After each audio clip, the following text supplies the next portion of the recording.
Bismillahirrahmanirrahim. Assalamualaikum warahmatullahi wabarakatuh. Anak-anak yang berbahagia, bagaimana kabar kalian?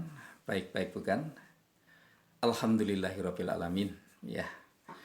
Sebelumnya kita panjatkan syukur kehadirat Allah Subhanahu wa taala atas limpahan rahmat dan nikmat yang diberikan pada kita semua. Pada kesempatan ini kita bisa berkumpul untuk belajar bersama dalam kondisi virtual seperti ini. Dan semoga bermanfaat dan akan menambah ilmu serta wawasan kita. Amin ya rabbal alamin. Anak-anak, pada kesempatan ini kita akan belajar untuk menentukan isi teks deskripsi. Menentukan isi teks deskripsi. Sedangkan KD yang akan kita kaji anak-anak, kompetensi dasar yang akan kita kaji yaitu kompetensi dasar 4.1. Apa itu? Menjelaskan isi teks deskripsi objek, baik itu berupa tempat wisata, tempat bersejarah, pentas seni daerah, kain tradisional, dan lain-lain yang didengar dan dibaca secara lisan, tulis, maupun visual. Ini anak-anak yang akan kita pelajari. Selanjutnya, indikator yang akan dicapai, indikator capaian yang akan kita rencanakan kita pelajari ini, yaitu menentukan informasi, menentukan isi informasi teks deskripsi. Yang kedua, membandingkan isi teks deskripsi. Membandingkan isi teks deskripsi. Lah, di sini anak-anak, tentunya kita setiap belajar agar bisa mencapai tujuan ini dengan baik, agar mencapai harapan kita, maka perlu kita rumuskan tujuan kita belajar. Apa sebenarnya tujuan pembelajaran kita ini? Bahwa kita setelah mempelajari teks deskripsi, siswa dapat menentukan informasi teks deskripsi dengan baik. Yang kedua, siswa dapat membandingkan teks deskripsi itu dengan baik. Nih, ada dua harapan, dua tujuan anak-anak yang akan kita gapai. Kita akan bisa mengetahui, bisa menentukan informasi apa toh yang ada dalam teks deskripsi. Setelah kita mengetahui apa yang ada dalam teks deskripsi, barulah kita bisa membandingkan antara teks deskripsi satu dengan yang kedua. Ini tujuan kita. Oke, agar kita terbuka wawasan kita tentang deskripsi, bagaimana teks deskripsi itu, kita akan melihat tayangan berikut. Ya, perhatikan gambar berikut ini. Apa yang kita lihat anak-anak? Ada seorang berdiri. Di sana itu ada puncak gunung dan tentunya ini adalah puncak dari sebuah gunung juga. Ketika berada di atas gunung, melihat awan putih di awang-awang, di angkasa, terlihat di bawah kita. Puncak sebuah gunung yang ada di sebelah pun ada di bawah kita. Sangat menyenangkan. Ketika pagi melihat matahari terbit, kemudian semakin tinggi, itulah ada kesan tersendiri. Itulah yang digambarkan oleh si penulis ketika ia melihat dia melakukan pengalamannya mendaki sebuah gunung. Jadilah sebuah teks deskripsi untuk kita baca. Mari kita tinggalkan. Apa itu sebenarnya isi yang ada di dalamnya? Informasi dalam sebuah teks informasi dalam gambar yang kita terima ini sebenarnya ada apa? Sudah ada di bayangan kita. Tapi bagaimana cara kita menentukan, bagaimana cara kita menentukan informasi dalam teks deskripsi ini. Ingat anak-anak,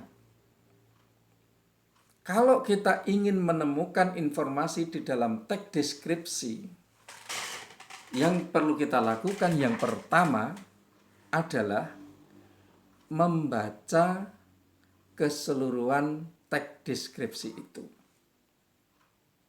Dibaca dulu teksnya. Kalau akan ingin mengetahui informasi yang ada di dalamnya. Yang kedua, setelah membaca keseluruhan, kita memahami isi teksnya. Isi teksnya itu kita coba untuk dipahami. Ada apa di dalamnya. Dengan cara bagaimana juga yang ketiga, memahami ide pokok pada setiap paragraf dalam teks tersebut. Ide pokok. Karena apa anak-anak? Dalam sebuah paragraf itu ada satu gagasan yang menjadi inti dari paragraf itu, itulah yang disebut ide pokok. Di mana ide pokok itu dituangkan dalam sebuah kalimat yang namanya kalimat utama. Kalimat utama dijelaskan melalui beberapa kalimat penjelas. Kalimat penjelas atau kalimat pemerinci kalimat utama, menjelaskan kalimat utama, itu akan menjadi satu bagian teks yang disebut paragraf. Ini sebagai tambahan pengetahuan kita anak-anak, bahwa kalimat utama ini penempatannya ada yang di awal paragraf, ada yang di akhir paragraf, ada yang di awal dan di akhir paragraf. Nih, kita saksikan. Paragraf yang kalimat utamanya ada di awal paragraf itu disebut paragraf deduktif. Sedangkan paragraf yang kalimat utamanya ada di akhir paragraf disebut paragraf induktif. Tapi ada pula orang yang menempatkan kalimat utamanya di awal paragraf kemudian ditegaskan kembali di akhir paragraf. Ini namanya paragraf deduktif induktif atau campuran. Ini sedikit pengembangan kita di dalam teks deskripsi ada itu. Ada. Jadi ada paragraf diawali dengan kalimat utamanya, kemudian dijelaskan atau bahkan ada di akhir paragraf. Kalau lebih memperjelasnya seperti ini anak-anak. Di dalam pengembangan paragraf itu, paragraf dibangun dari satu gagasan inti. Menggagas namanya ide pokok. Yang paling kiri itu. Kemudian yang kedua, ide pokok itu dikembangkan dalam satu kalimat. Tertuang di situ namanya kalimat utama. Dan dijelaskan ada penjelas satu, penjelas dua. Maksudnya itu kalimat ke-1 untuk menjelaskan kalimat utama. Kalimat kedua yang menjelaskan kalimat utama. Kalimat ketiga dan seterusnya. Akhirnya menjadi sebuah paragraf. Ini jadi sebuah paragraf. Perlu kita jelaskan anak-anak, kalimat penjelas itu merupakan kalimat yang menjelaskan atau memerinci kalimat utama. Paham anak-anak?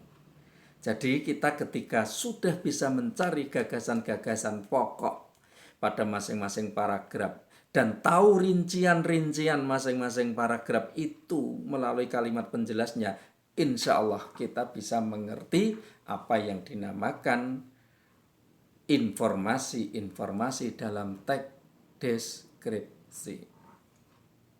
Selanjutnya kita akan tahu cara menemukan ide pokok.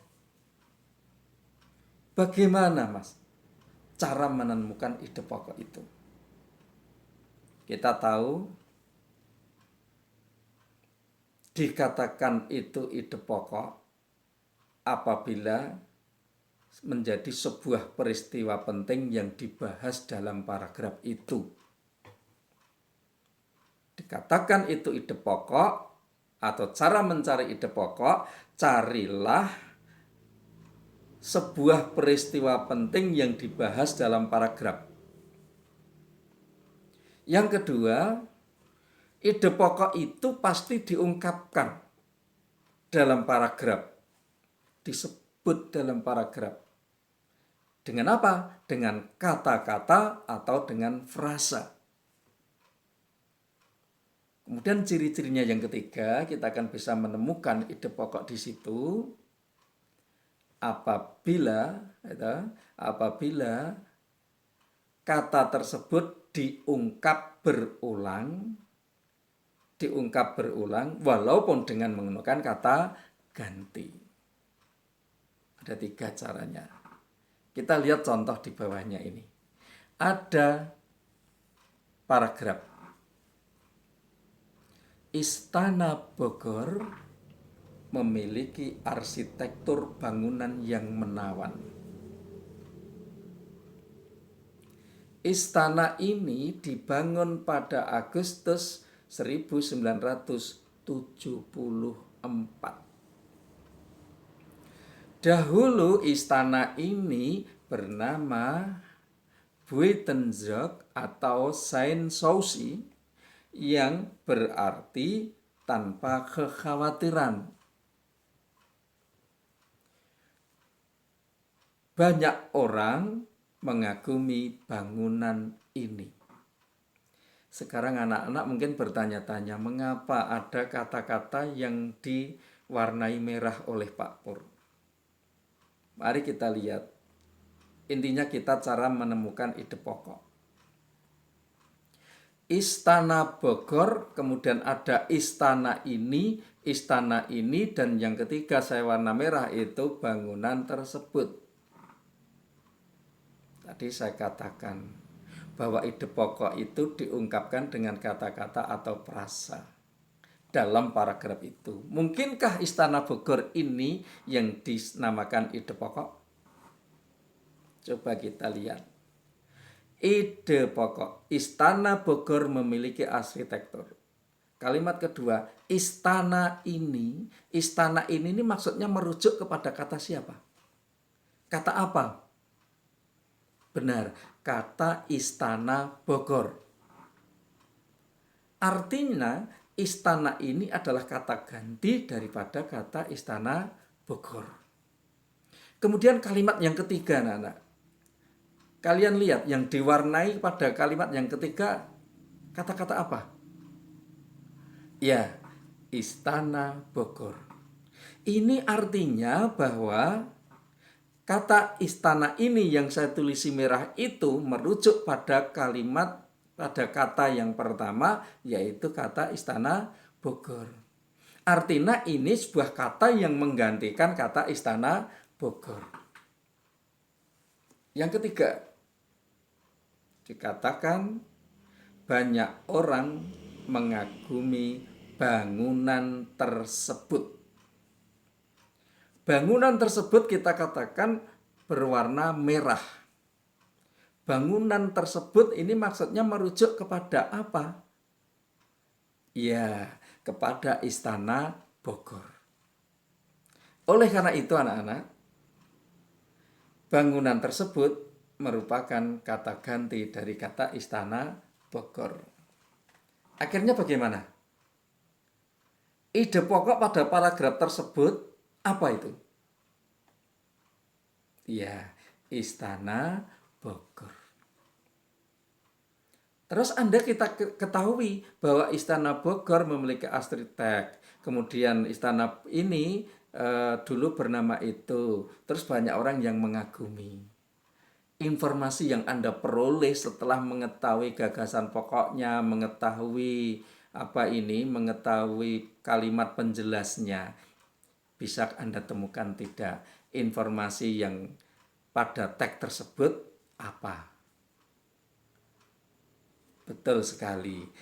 Informasi yang ditemukan adalah Istana Bogor bangunan yang menawan. Contohnya seperti itu. Sudah paham anak-anak menemukan informasi-informasi itu? Oke, sudah ditemukan. Contoh satu paragraf saja, informasinya seperti itu. Sekarang kita akan belajar membandingkan.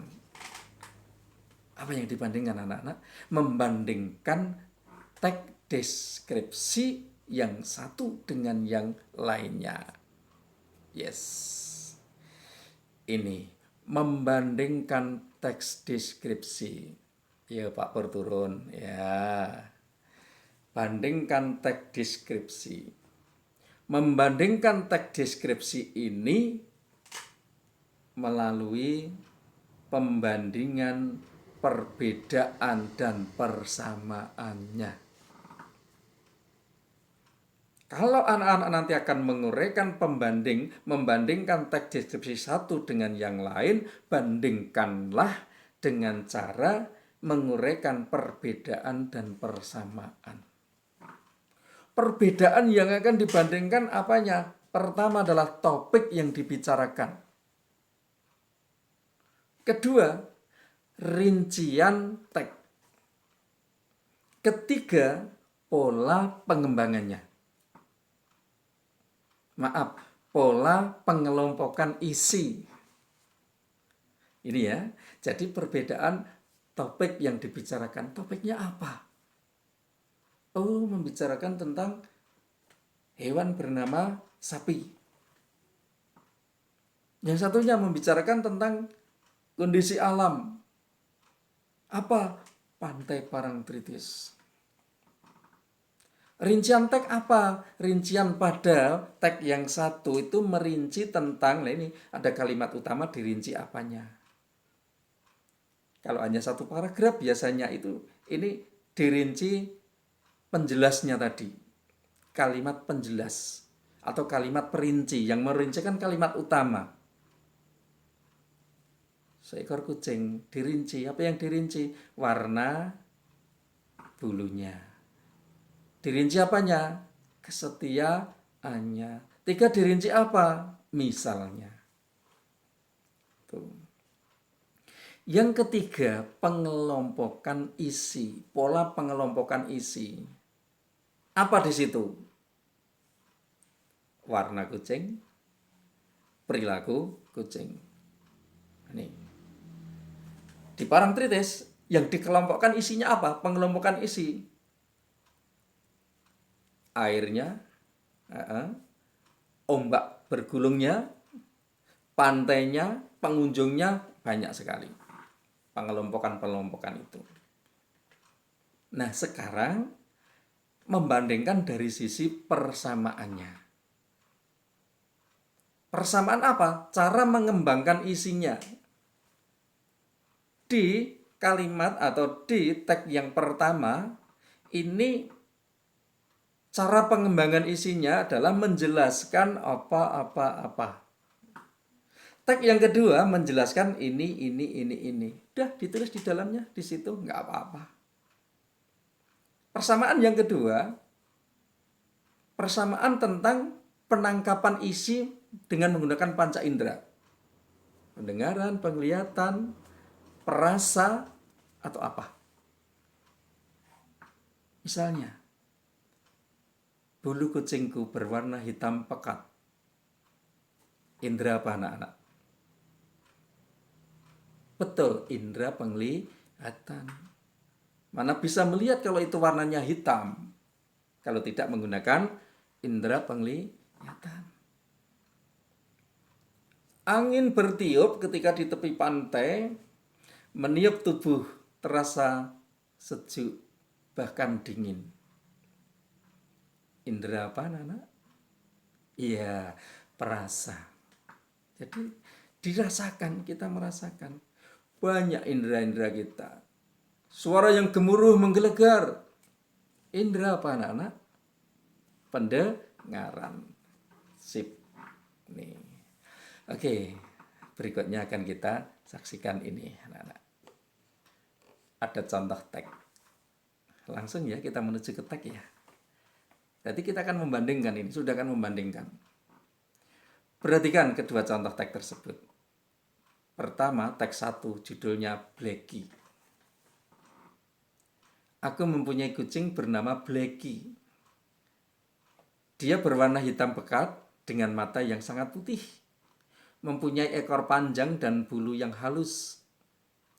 Blacky sering bermain dengan bermain bola. Suka memakan ikan dan nasi. Blacky selalu menjaga kesehatan dengan pipis di tempat yang sudah disediakan. Blacky. Yang kedua, kalimat kedua anak-anak. Gunung Perahu. Berada di puncak Gunung Perahu merupakan momen yang pas untuk menyaksikan matahari terbit. Wah, asik. Begitupun saat berada di Gunung Perahu, matahari terbit bisa dilihat dengan indah. Pemandangan langit pagi, perpindahan bumi dari gelap ke terang, banyak awan yang menghiasi langit sering naiknya matahari. Seiring naiknya matahari ini, banyak orang yang mengabadikan momen tersebut. Asik kan? Tolong anak-anak bedakan. Bagaimana cara membedakan? Gampang, buatlah persamaan, perbedaan dan persamaan. Pada tayangan berikut ini, membandingkan teks deskripsi. Yang di atas itu perbedaan anak-anak, itu masih tertulis persamaan, tolong diganti sendiri, jangan sampai salah tafsir ya. Itu perbedaan. Kemudian kolom yang kedua apa? Persamaan. Apa yang dibedakan? Perbedaan yang pertama itu topik tadi, rincian isi tadi, rincian pola pengelompokan isi sudah. Persamaannya apa? Satu, cara mengembangkan isi. Kedua, cara penangkapan indera. Teks 1 untuk topik yang dibicarakan, membicarakan kehidupan seekor kucing. Teks yang kedua apa? Di puncak Gunung Perahu. Yes. Rincian apa? Rincian isinya. Oh, yang dirinci ini bentuk dan perilaku si kucing. Ternyata yang di Gunung Perahu momen ketika ada di puncak gunung matahari terbit. Pola pengelompokannya apa? Mengelompokkan bagian fisik perilaku kucing. Kemudian yang kedua yang dikelompokkan apa? Bagian ada di puncak dan matahari terbit. Cara mengembangkan isi apa? Itu di bawahnya bisa anak-anak lihat. Bagaimana anak-anak? Mudah bukan? Contoh. Itu penangkapan panca indera. Indera apa yang dilihat? Oh, ternyata indera penglihatan. Buktinya apa? Dia berwarna hitam pekat dengan mata yang sangat putih. Orang itu mengatakan hitam pekat, mata berwarna putih itu kalau dilihat apa dicium, apa dibau atau di apa? Dilihat, betul sekali. Yang kedua, teks yang kedua itu ternyata juga ada kesamaan ini. Dari apa indera yang dirasakan, yang ditangkap? Pemandangan langit pagi, perpindahan bumi, melihat itu. Oh, ternyata indera penglihatan. Mudah anak-anak? Oke, terima kasih.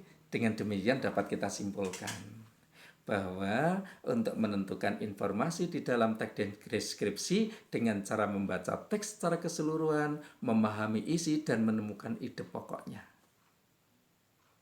Yang kedua, bagaimana cara membandingkan dua teks deskripsi itu? Dengan cara memahami perbedaan dan persamaannya.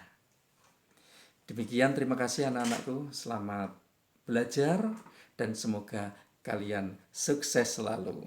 Terima kasih. Wassalamualaikum warahmatullahi wabarakatuh.